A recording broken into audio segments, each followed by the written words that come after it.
ज्ञानेश कुमार के खिलाफ विपक्ष महाभियोग ला सकता है।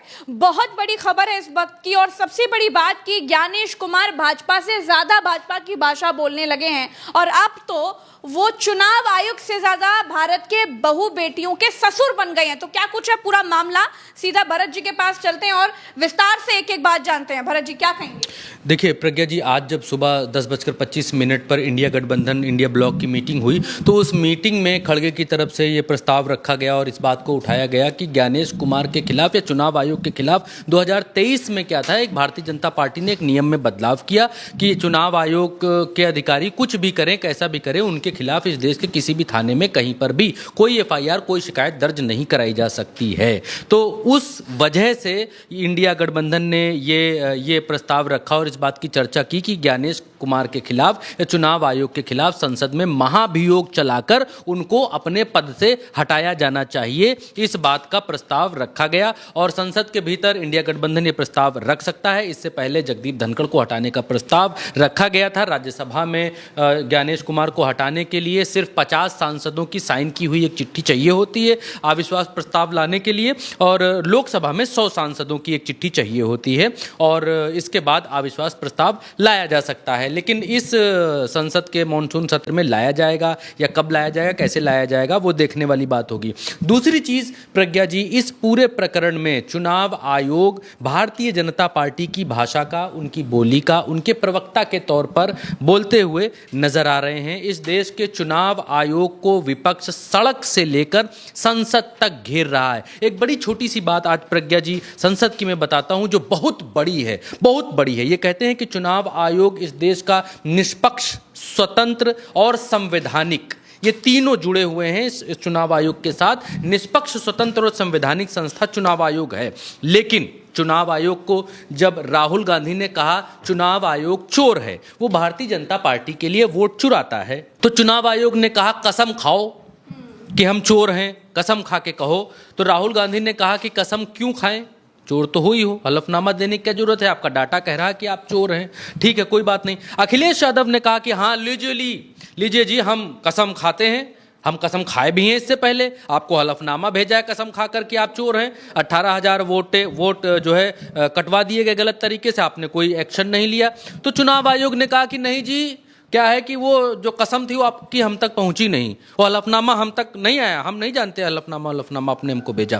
फिर अखिलेश यादव आज संसद परिसर के भीतर इस देश के, मैं बार बार कह रहा हूं ये बात, इस देश के लोकतांत्रिक इतिहास में, इस देश के राजनीतिक इतिहास में, इस देश के संसदीय इतिहास में आज तक कभी भी नहीं हुआ है कि चुनाव आयोग के खिलाफ इतनी बड़ी जंग विपक्ष ने छेड़ी हो। अखिलेश यादव ने आज संसद में वो हलफनामे लहराए, हलफनामों की प्रतियां पत्रकारों को बांटी हैं कि ये लो हलफनामा हमने भेजा था, 18,000 वोट काट दिए गए थे, पिछड़ों के 18,000 वोट इन लोगों ने काट डाले थे और 18,000 वोट काटने के बाद ये मैसेज कन्वे करते हैं कि देखो सारे पिछड़ों ने भाजपा को वोट दे दिया है और भाजपा जीत गई है, पिछड़े विपक्ष के साथ नहीं है। इस देश का जो बड़ा वोट बैंक है, 60% के आसपास का वोट बैंक, वो विपक्ष के साथ नहीं है। जब वोट ही साफ कर दोगे, वोट देने ही नहीं दोगे तो फिर पिछड़े वोट करेंगे किसको। चलो, अखिलेश यादव ने वो प्रतियां लहराई, आप देखिए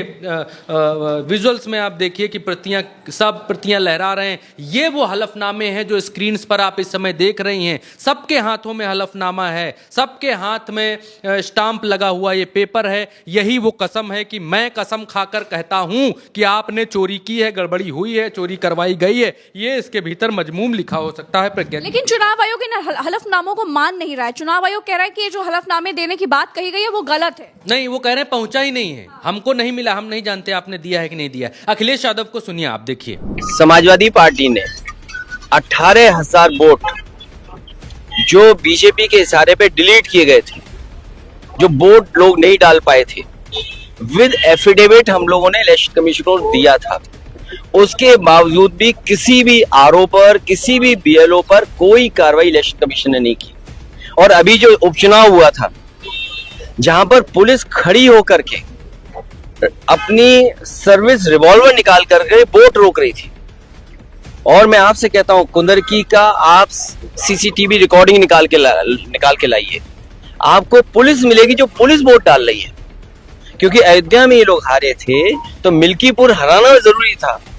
किस अधिकारी को प्रिसाइडिंग ऑफिसर बनाना है, प्रिसाइडिंग ऑफिसर को क्या टारगेट दिया गया था, और वो रिकॉर्डिंग है जो हम लोगों ने इलेक्शन कमीशन को दी। अब आपने अखिलेश यादव को सुना, आप देखिए कि चुनाव आयोग क्या कह रहा है। चुनाव आयोग कह रहा है कि हमको मिला ही नहीं। इनको भी सुनिए भाई साहब को। किसी एक राज्य से, उड़ीसा से या उत्तर प्रदेश से कुछ शिकायतें की गई, बात वहीं की वहीं है।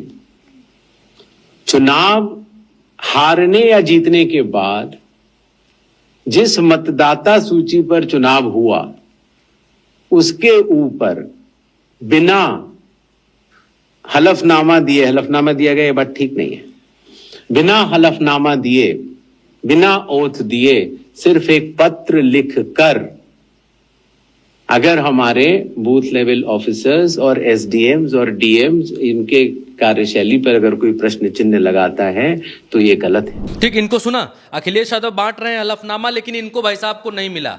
इनको मिला ही नहीं, मतलब ये खोया पाया विभाग हो गया इनका दफ्तर की। कोई हलफनामा भेज रहा है, रिसिप्ट दिखा रहा, रसीद भेजे जाने की रसीद दिखा रहा है, मेल में तो दिखता है ना प्रज्ञा जी, मेल दिखा रहे हैं अखिलेश यादव, उसकी भी कॉपी दिखा रहे हैं। चलिए ये एक बात हो गई कि इनको मिला ही नहीं। वैसे भी इनको मिलता कुछ है नहीं। चुनाव आयोग जब राहुल गांधी ने प्रज्ञा जी डेटा दिया, इतना सारा डेटा आपको, आप ही की एक महादेवापुर कर्नाटक की जो विधानसभा सीट है उसका आपको डेटा दिया, आपने प्रेस कॉन्फ्रेंस की और प्रेस कॉन्फ्रेंस करके कह रहे हैं आपके पास दो ही रास्ते हैं, तीसरा रास्ता आपके पास है नहीं। या तो आप एक काम करिए, हलफनामा देकर बताइए, या तो इस देश से माफी मांगिए। आपके पास तीसरा रास्ता ही नहीं है। ये नरेंद्र मोदी जी की भाषा, ये भारतीय जनता पार्टी की भाषा, माफी मांगो इस देश से, ये कौन सी भाषा है? ये वही भारतीय जनता पार्टी की भाषा है, क्योंकि सास भी कभी बहुत ही उनकी भाषा है।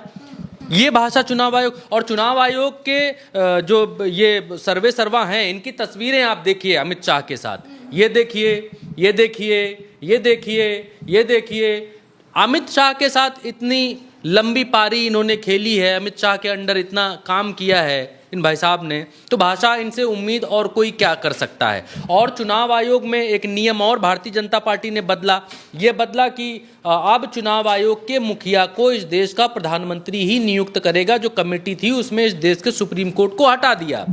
उसमें एक भारतीय जनता पार्टी का मंत्रिमंडल का सदस्य, एक प्रधानमंत्री और एक विपक्ष का नेता या नेता प्रतिपक्ष जो भी है, तीन लोगों की कमेटी में, प्रज्ञा जी, 3 लोगों की कमेटी में जिसकी तरफ ज्यादा होगा बहुमत वही बात मानी जाएगी।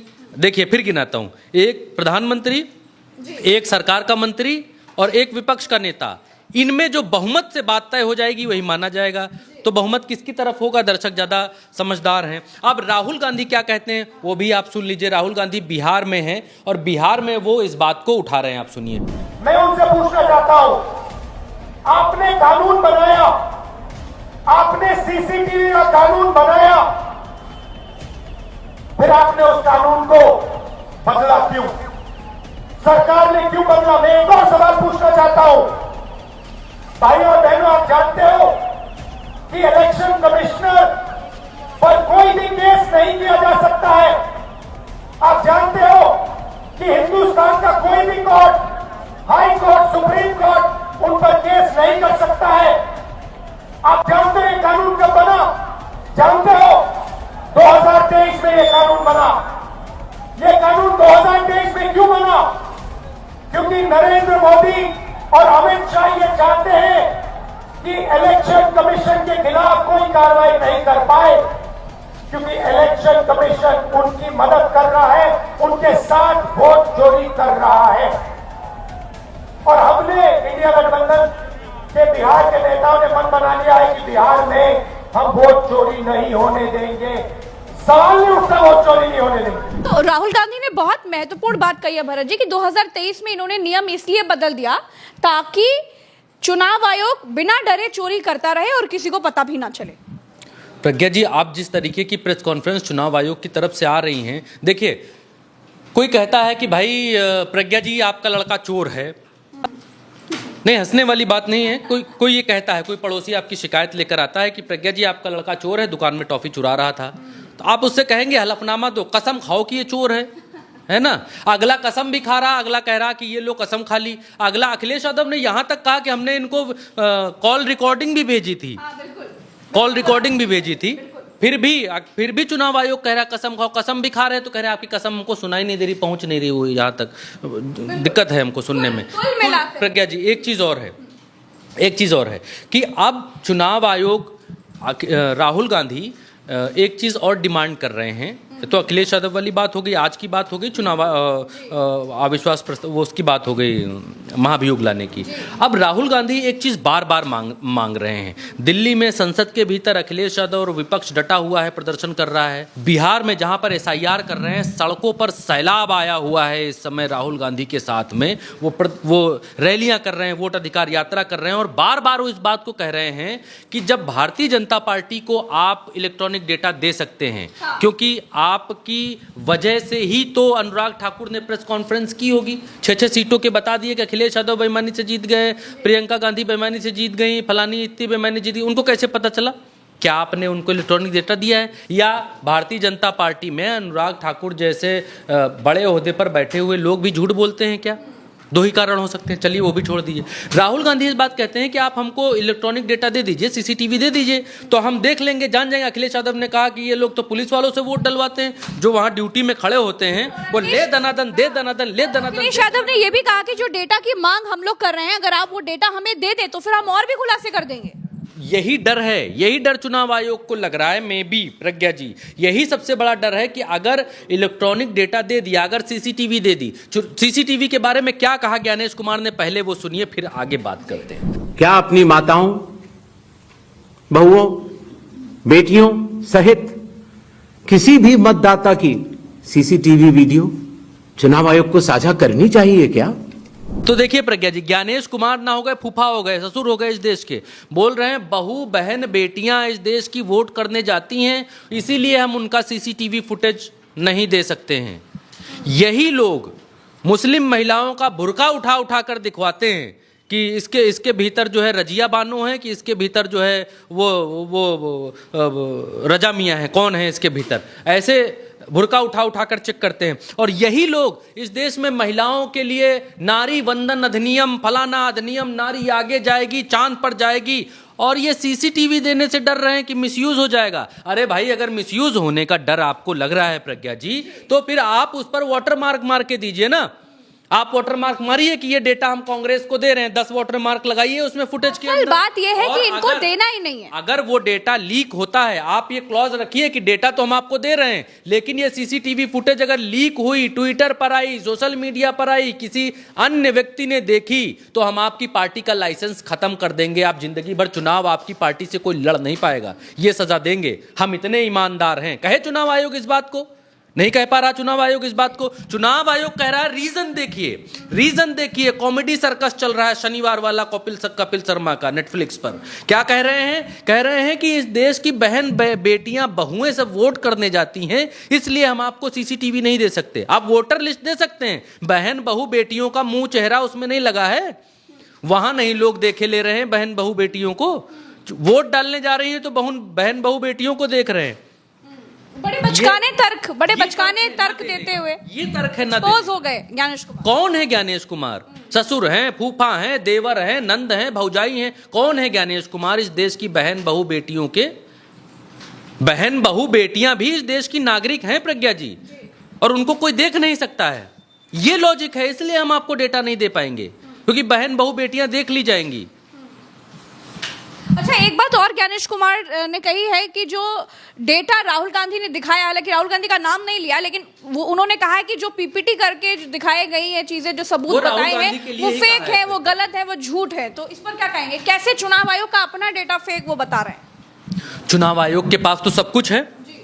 जो डेटा राहुल गांधी ने दिखाया वही डेटा चुनाव आयोग दिखा दे, कोई दिक्कत की बात है क्या? सबूत दिखाए कि नहीं कोई नहीं है, सब अच्छे लोग हैं, सब असली लोग। 1 लाख वोटर प्रज्ञा जी, 1 लाख वोटर एक विधानसभा के ऊपर, मजाक चल रहा है इस देश में। चुनाव आयोग है ये? क्या आयोग है प्रज्ञा जी? मजाक है। 1 लाख वोटर, और उस पर आप शपथ पत्र मांग रहे हैं, माफी मांगिए बता रहे हैं।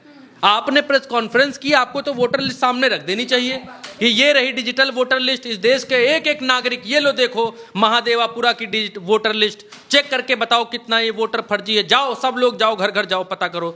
दूध का दूध और पानी का पानी हो जाएगा। नहीं कर पा रहा चुनाव आयोग। दाल में काला है, पूरी दाल ही काली है। चोर की दाढ़ी में तिनका है प्रज्ञा जी। चलिए पूरी और एक चीज और प्रज्ञा जी मैं बता दूं कि अभी राहुल गांधी बिहार के भीतर हैं, बिहार में वोट अधिकार यात्रा कर रहे हैं और कल सासाराम में उनकी एक रैली थी, बहुत बड़ी रैली थी, बड़ भयंकर तरीके से समर्थन बिहार में मिल रहा है और लोगों के बीच ये मैसेज जाने लग गया है कि चुनाव आयोग कुछ तो गड़बड़ है भाई। चुनाव आयोग में मामला गड़बड़ है और चुनाव आयोग भारतीय जनता पार्टी की बी टीम है, भारतीय जनता पार्टी के लिए काम करता है, भारतीय जनता पार्टी के लिए वोट चोरी करता है। राहुल गांधी ने ये बात हर एक व्यक्ति के दिमाग में डाल दी है और अखिलेश यादव का साथ में समर्थन होना, तेजस्वी यादव का साथ में समर्थन होना, ये बतला रहा है, दिखला रहा है कि ये लड़ाई अब रुकने वाली नहीं है। ईवीएम तक की जो लड़ाई थी वो अब बड़ी लड़ाई हो चुकी है। वो और ये एक आंदोलन का रूप ले सकता है, इसमें कोई बड़ी बात नहीं है। और जो महाभियोग की बात भरत जी ने बताई वो बहुत महत्वपूर्ण बात है। देखिए ये चर्चा आपके सामने इसीलिए थी ताकि जो कुछ महत्वपूर्ण चीजें हो रही हैं विस्तार से आप लोगों तक सारे चीजें पहुंच पाए। देखिए चुनाव आयोग ने कोशिश तो करी थी अपनी सफाई देने की, लेकिन बजाय सवालों के जवाब देने के चुनाव आयोग अपने ही जाल में फंसता हुआ नजर आया। हम फिर मिलेंगे आपसे अगली चर्चा में, अभी के लिए दीजिए हमें इजाजत। चैनल को सब्सक्राइब जरूर कीजिएगा, अपनी राय कमेंट में जरूर बताइएगा। नमस्कार।